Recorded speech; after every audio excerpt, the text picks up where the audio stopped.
Welcome back to the deep dive. So if you're tuned in today, you're probably wrestling with that classic tech problem. When do you upgrade? What's actually worth waiting for? The rumor mill moves so fast, and today we're diving into leaks for a device that's, well, still over a year away, Samsung's Galaxy S26 series. It's tough, because the leaks can be all over the place. But we've pulled together a lot of source material that seems to be pointing in one pretty surprising direction. This deep dive suggests that the S26 series could be one of the biggest updates the S family has seen in years, especially after the S25. And that's our mission. We're going to unpack the evidence for that claim and really just filter out the noise. We're focusing on three things: the design, a huge potential change in the camera, and finally, some much-needed charging upgrades. And we have to be critical here. In this market, a small spec bump just doesn't work anymore. Yeah. So we have to ask, what specific improvements, in feel, in utility, are essential for Samsung to really stay on top? The sources hint they're making some very calculated bets. Okay, let's get into it. The physical experience, right? That first impression when you pick up a phone, the first big shift seems to be making these phones thinner and lighter. Which is a huge engineering challenge. Usually you add a better camera, a bigger battery, and the phone gets thicker. The fact that they're pushing in the opposite direction suggests a fundamental redesign inside. Exactly. The standard Galaxy S26 is rumored to be under 6.9 millimeters. That is incredibly slim for a flagship. And the S26 Ultra, which is usually this big, chunky powerhouse of a device, is expected to drop its thickness to somewhere between 7.9 and 9 millimeters. And it's not just thickness, it's weight too. The Ultra is projected to be about 4 grams lighter than the S25 Ultra. Okay, but 4 grams, does that really make a difference? When you read it on paper, it sounds like almost nothing. Is that just marketing? That's a fair question. Yeah. Look, 4 grams by itself isn't massive, but when you combine it with getting that thickness down near 7.9 millimeter for the Ultra, it completely changes the perception of the device. It feels more refined, more premium. When the specs are all so similar at the top, that tactile feel becomes a huge differentiator. It makes the device feel intentional, not just like a collection of parts. Understood. Now, what about the screen? Our sources say the max brightness is staying at 2600 nits, so no big jump there, but they will be using new M14 display materials. And that's the key detail that connects back to the design. M14 is all about efficiency in the OLED. If you're making the phone thinner, you might have to use a slightly smaller battery. So the M14 display lets them keep that super high brightness without burning through as much power? Exactly. They're solving a potential power problem with display efficiency. It's a clever way to save internal space without compromising on the screen's performance. This really suggests they're not just thinking about the outside, but also what's driving the whole thing. Which brings us perfectly to performance. What are the leaks saying about the core processing? So this is where it gets interesting, because the sources don't have a confirmed chip name. We don't know if it's Exynos or Snapdragon yet. But the lack of a name actually tells us where their priorities are.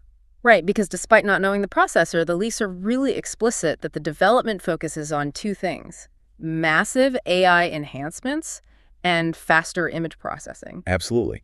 It shows that for 2026, raw clock speed isn't the main metric anymore. It's all about specialized performance, like TOPS, tera operations per second for AI. The real battle is in the neural engines on the chip now. And what does that mean in practice? Is this just about, faster photo editing? It's much broader. We're talking about next-gen generative editing, where the phone can fill in parts of an image more realistically. But the sources also hint at much better real-time, on-device translation, and even predictive video stabilization using that AI core. The chip is being built for the camera first. Let's talk about memory then, because there's a really interesting regional strategy happening here. Storage is what you'd expect, starting at 256 gigs, going up to a terabyte. But here's the competitive angle. The sources are pretty strong on this. The S26 Ultra in China will get 16 gigabytes of RAM. Meanwhile, the Ultra in most other places, like Europe and the US, will probably stick with 12 gigs. Wow, so they're actually segmenting RAM based on the market. Why would they give China more? It's all about the local competition. Brands like Xiaomi and Oppo, they often use huge amounts of RAM, 16 or even 24 gigs, as a key selling point. For a lot of consumers there, more RAM just equals a better phone, period. So by boosting the Ultra to 16 gigs only in China, Samsung is protecting its market share. They're saying that for everyone else, 12 gigs plus all those AI boosts is more than enough. It's a very tactical move. A whole lesson in global market strategy right there in the RAM spec. Okay, let's move on to the part everyone loves to debate: the cameras. The sources point to a major change here. This is where Samsung is making its biggest technical bet. And it's not about more megapixels. It's about, well, it's about physics. Exactly. The S26 Ultra is reportedly keeping that massive 200 megapixel main sensor, but the huge change is the aperture. They're apparently moving from f1.7 down to a much, much wider f1.4. That is a massive technical jump. The aperture is just the opening that lets light hit the sensor, and the smaller that f number, the wider the opening. Going from f1.7 to f1.4 is a really substantial increase in how much light the lens can gather. So if you're in a dark restaurant or taking photos at night, that f1.4 lens is just sucking in dramatically more light than the old one. That's a perfect way to put it. More light means less digital noise. You can use faster shutter speeds to stop blur, and you get a fundamentally cleaner, better image in low light.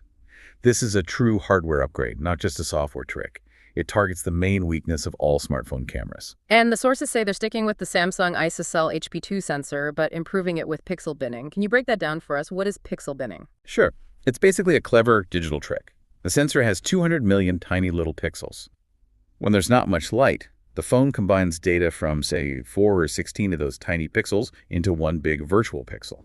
You lose some resolution, you might go down to 50 or 12.5 megapixels, but you gain a huge amount of light sensitivity. And with that new f1.4 lens feeding it all that extra light, those pixel bin shots will be a low-light monster. So the strategy is clear. You use the full 200 megapixels in bright daylight for all that detail, but at night, you use the f1.4 lens and pixel binning for incredible light sensitivity. It's the best of both worlds. They're prioritizing real optical quality, which tells me they're going after the pro and enthusiast photography crowd with this phone. And the other lenses back that up. We're looking at a 50 megapixel wide angle, an improved 50 megapixel periscope for zoom, and a 12 megapixel telephoto. It's a full professional setup. It really solidifies their claim. They're making sure the entire camera system lives up to the standards set by that main f1.4 lens. Okay, finally, let's hit the most practical and maybe most frustrating part for many users. The battery and charging. It looks like Samsung is finally making a big move here. And you need some context for this. For years, Samsung has felt, well, stuck at 45 watts for its flagships. Yeah, why was that? I mean, rivals were pushing 80, 100, even 120 watts. It was almost certainly a safety calculation. Pushing a lot of power into a battery creates heat, and that can degrade the battery's health over time. Samsung was being very conservative, prioritizing longevity, but, consumer demand has shifted. That 45-watt limit became a real weakness. Well, the barrier is apparently being broken. The sources suggest the S26 Ultra's battery might go up a bit to around 5,200 milliwatt, but the big news is the wired charging. It's jumping from 45 all the way up to 60 watts. 60 watts. That's the headline for daily use. It's a huge quality of life improvement. That means you can get a really meaningful charge in just 15 or 20 minutes. And wireless is getting a boost too.